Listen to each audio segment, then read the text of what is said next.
కాంగ్రెస్కి vote share ఎక్కువగా ఉంది, అలాగే సీట్లు కూడా ఎక్కువగా రాబోతున్నాయి, విజయం సాధిస్తున్నట్టుగా కొంతమంది కొన్ని సంస్థలు ఇచ్చాయి. అలాగే ఇటు బీఆర్ఎస్ కూడా జస్ట్ 2.5%, 4% ఆ ఓట్ షేర్ తేడాతో వాళ్ళకు కూడా ఒక 3% మాత్రమే, 3 సీట్లు తేడాతో అలా కొన్ని సర్వే సంస్థలు చూపిస్తున్నాయి. ఇక అటు బీహార్లో చూస్తే కంప్లీట్గా ఎన్డీఏ వైపే అన్ని సర్వేలు కూడా మొగ్గు చూపినటువంటి పరిస్థితి. వాళ్ళు ఎన్డీఏ ఖచ్చితంగా విజయం సాధిస్తుంది అని డిక్లేర్ చేస్తున్నటువంటి పరిస్థితి కూడా మనం చూస్తున్నాం. సో ఓవరాల్గా మీ అంచనా ఏంటి మేడం? తెలంగాణ రాష్ట్రంలో జూబ్లీస్ పరిస్థితి వేరు, బీహార్లో పరిస్థితి వేరు. ఎందుకంటే బీహార్లో 243 స్థానాలకు సంబంధించి అక్కడ కూటమిలుగా ఉంది. మహాగఠబంధన్ కావచ్చు, ఎన్డీఏ కూటమి కావచ్చు, ఇంకా చాలా రకరకాల పార్టీల పొత్తు, కులాల పంచాయతీ రకరకాలుగా ఉన్నాయి అక్కడ.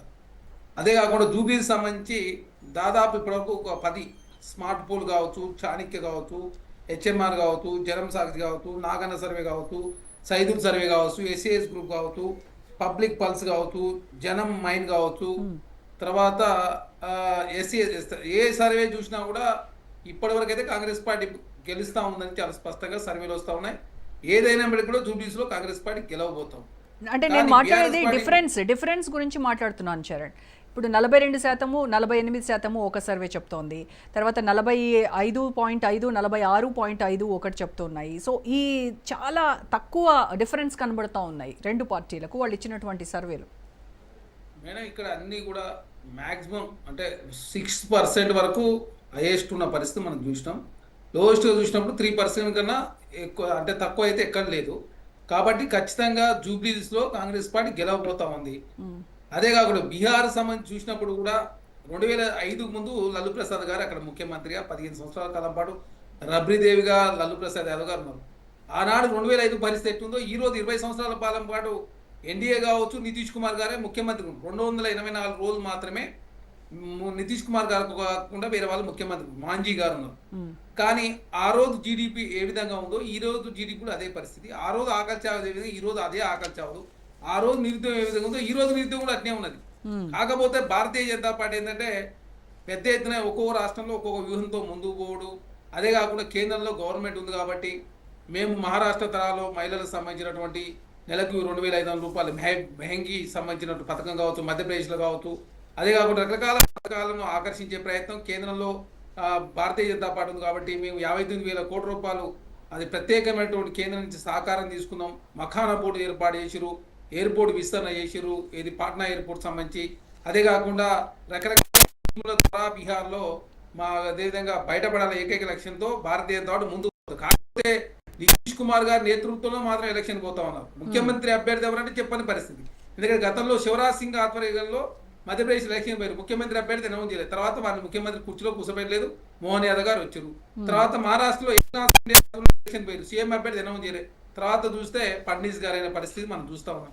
నితీష్ కుమార్ గారిని ముఖ్యమంత్రి అభ్యర్థి అనౌన్స్ చేయకుండా ముఖ్యమంత్రి అభ్యర్థి అనౌన్స్ చేస్తుంటే పరిస్థితి వేరుగా ఉండేది. ఎందుకంటే నితీష్ కుమార్ గారిని ముఖ్యమంత్రి కావాలని చెప్పేసి 14% మంది మాత్రమే కోరుకుంటా ఉన్నారు. 43% మంది తేజస్వి యాదవ్ ముఖ్యమంత్రి ఉండాలని చెప్పి కోరుకుంటా ఉన్నారు.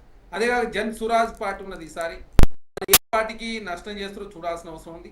అదే కాకుండా అక్కడ ఏదైతే చిరగ్ పాశ్వాన్ కావచ్చు, పశుపత్ పాశ్వాన్ గారు గతంలో భారతీయ జనతా పార్టీ పశుపత్ పాశ్వాన్ ఉపయోగించుకొని చిరగ్ పాశ్వాన్ గారిని లొంగ తీసుకున్నారు. తర్వాత చిరగ్ పాశ్వాన్ ఉపయోగించుకొని ఇప్పుడు పశుపత్ పాశ్వాన్కి తెడు చూపించిన పరిస్థితి మనం చూస్తా ఉన్నాం. కాబట్టి భారతీయ జనతా పార్టీ ఓట్ల కోసం, సీట్ల కోసం ఏదైనా చేయడానికి సిద్ధంగా ఉంటారు. వాళ్ళు ఒరిస్సాలో అదే చేసిరు, నవీన్ పట్నాయక్ గారిని ఉపయోగించుకున్నారు. అక్కడ నవీన్ పట్నాయక్ బలహీనపరిచి అక్కడ అధికారులకు వచ్చిన పరిస్థితి మనం చూస్తా ఉన్నాం. దేశంలో భారతీయ జనతా పార్టీ ఏ పార్టీ పొత్తు పెట్టుకున్నా కూడా first Bharatiya Janata party second partner కూడా, తర్వాత వాళ్ళే ఫస్ట్ వస్తుంది. ఇప్పుడు బీహార్లో కూడా జేడీయూను కింద నెట్టేసి భారతీయ జనతా పార్టీ ముందు వచ్చిన పరిస్థితి. అదే అకాలీదళ్ పంజాబ్లో వాళ్ళు కింది నెట్టేసి వాళ్ళే ముందుకు వచ్చిన పరిస్థితి. ఒరిస్సాలో నవీన్ పట్నాయక్ పార్టీకి సంబంధించి బిజు జనతాలను వెనక నెట్టి భారతీయ జనతా పార్టీ ముందుకు వచ్చిన పరిస్థితి. దేశంలో ఏ రాష్ట్రంలో మీరు చెక్ చేసుకోండి, భారతీయ జనతా పార్టీ పొత్తు పెట్టుకున్న ఏ రాష్ట్రంలో కూడా భారతీయ జనతా పార్టీ పొత్తు పెట్టుకున్న పార్టీలను ఖతం చేసి వాళ్ళే ముందుకు వస్తారు. కర్ణాటకలో జేడీఎస్ కావచ్చు, మెహబూబా ముఫ్తీ జమ్మూ కాశ్మీర్లో వాళ్ళతో కలిసి వాళ్ళ ప్రభుత్వాన్ని ఏర్పాటు చేసి అలా మెహబూబా ముఫ్తీ గారికి 3 ఎమ్మెల్యే స్థానాలు గెలిచిన పరిస్థితి మనం చూస్తా ఉన్నాం. దేశంలో ఇట్లా ఎగ్జాంపుల్ చెప్పుకుంటే పోతే చాలా రాష్ట్రాల్లో, అదే జననాయక జనతా పార్టీ హర్యానా ఒక రాష్ట్రం కాదు, వాళ్ళు ఏకంగా ఉనికి కోల్పోయిన పరిస్థితి. కాబట్టి రేపు నితీష్ కుమార్ గారు కూడా ముఖ్యమంత్రి గారు ఏదేమైనప్పుడు కూడా ఖచ్చితంగా అక్కడ కూటమిలకు సంబంధించి చాలా రకరకాల ఫ్యాక్టర్స్ పనిచేస్తాయి కాబట్టి ఎగ్జిట్ బీహార్లో నేనైతే పూర్తి స్థాయి విశ్వసిస్తున్నాను. ఎందుకంటే అక్కడ కూటములు ఉన్నాయి, పార్టీల పంచాయతీ, కులాల పంచాయతీ, రకరకాల ఫ్యాక్టర్స్ పనిచేస్తాయి. 20 సంవత్సరాల కింద బీహార్ ఎట్ట ఉందో ఈ రోజు కూడా అదే పరిస్థితి ఉందని చెప్పేసి పెద్ద ఎత్తున దానికి సంబంధించిన ఆర్టికల్స్ కావచ్చు, జీడిపిని చూసినప్పుడు 28 రాష్ట్రాల జీడిపి చూసినప్పుడు 14వ ప్లేస్లో ఉండు కావచ్చు.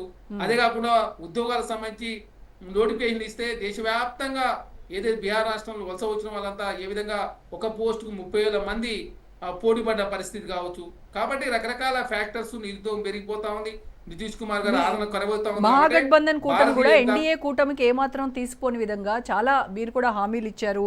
ఉపాధి గురించి, అలాగే యూత్ మైగ్రేషన్ గురించి మాట్లాడారు, సామాజిక భద్రత, మెయిన్గా కాస్ట్ సెన్సస్ గురించి చాలా చేస్తామని చెప్పారు. అయినా ఇవన్నీ కూడా ఎక్కడ మీకు అంత ప్లస్ అయినట్టు ఏమని అనిపించట్లేదా? మేడం ఇక్కడ మీరు దయచేసి అర్థం చేసుకోవాల్సింది ఏంటంటే, మీరు చూస్తూ ఉన్నారు హర్యానాలో ఎలక్షన్ కమిషన్ వాడుకొని 25 లక్షల ఓట్లు, ఎంపీ ఎలక్షన్ల తర్వాత ఎమ్మెల్యే 25 లక్షల ఓట్లు పెరిగినాయి. ఉత్తరప్రదేశ్ నుంచి 9 లక్షల మంది వచ్చేసి హర్యానాలో ఓట్లు వేసారు. హర్యానాలో తర్వాత మహారాష్ట్రలో దాదాపు ఎంపీ ఎలక్షన్కి ఎమ్మెల్యే ఎలక్షన్ మధ్య 1 కోటి ఓట్ల వ్యత్యాసం. ఇప్పుడు బీహార్లో 63 లక్షల ఓట్లు తొలగించింది Bharatiya Janata party. Election commission వాడుకొని ఏ విధంగా, అదేవిధంగా మహాదేవ్పూర్ నియోజకవర్గానికి సంబంధించి, బెంగళూరు సెంట్రల్ పార్లమెంట్ నియోజకవర్గానికి సంబంధించి 8 అసెంబ్లీ స్థానాలు ఉంటే 7 అసెంబ్లీ స్థానాల్లో భారతీయ జనతా పార్టీ ఆధిక్యత లేకున్నా కూడా నియోజకవర్గం ఓపెన్ చేయగానే 1,20,000 ఓట్లు, ఒక్కొక్క ఇంట్లో 500 ఓట్లు, 400 ఓట్లు, ఈవీ ప్యాడ్లు అదేవిధంగా డిస్ట్రాయ్ చేసుడు, అదే వీడియోలు చూపించకపోడు ఎలక్షన్ కమిషన్ ప్రధానంగా భారతీయ జనతా పార్టీ వాడుకుంటుందని చెప్పేసి చాలా స్పష్టంగా కాంగ్రెస్ పార్టీ మొదటి నుంచి చెప్తున్నది నిజం అవుతా ఉంది. దానిలో భాగంగా భారతీయ జనతా పార్టీ కర్ణాటకలో ఏమైంది, కర్ణాటకలో ఉచితాలకు మేము వ్యతిరేకం అన్నారు. కర్ణాటకలో ఓడిపోయిన తర్వాత ఢిల్లీకి వచ్చే తరకే అదే 12 లక్షల ఇన్కమ్ ట్యాక్స్ రిపేట్ ఇచ్చి అక్కడ ఢిల్లీలో 40 లక్షల మంది ఎంప్లాయీస్ లాభం జరుగుతుంది. ఢిల్లీలో కేజ్రీవాల్ కన్నా కూడా అత్యధికంగా ఉచిత పథకాలు ఇచ్చి అధికారులకు వచ్చారు. ఇప్పుడు బీహార్ సంబంధించి వస్తే జిఎస్టీ ప్రభావం అందరి మీద పడుతుంది కాబట్టి జిఎస్టీ స్లాబులు ఎప్పటి నుంచో 8 సంవత్సరాలు తక్కువ చేయాలని చెప్పి కాంగ్రెస్ పార్టీ కోరుతా ఉన్నా. ఎలక్షన్ సందర్భంగా జిఎస్టీ తక్కువ చేసిరు. అదే కాకుండా సింధూర్ ఆపరేషన్ జరుగుతూ ఉంటే ప్రధానమంత్రి విదేశాలు డైరెక్ట్ వచ్చి బీహార్లో స్టేట్మెంట్ ఇచ్చారు.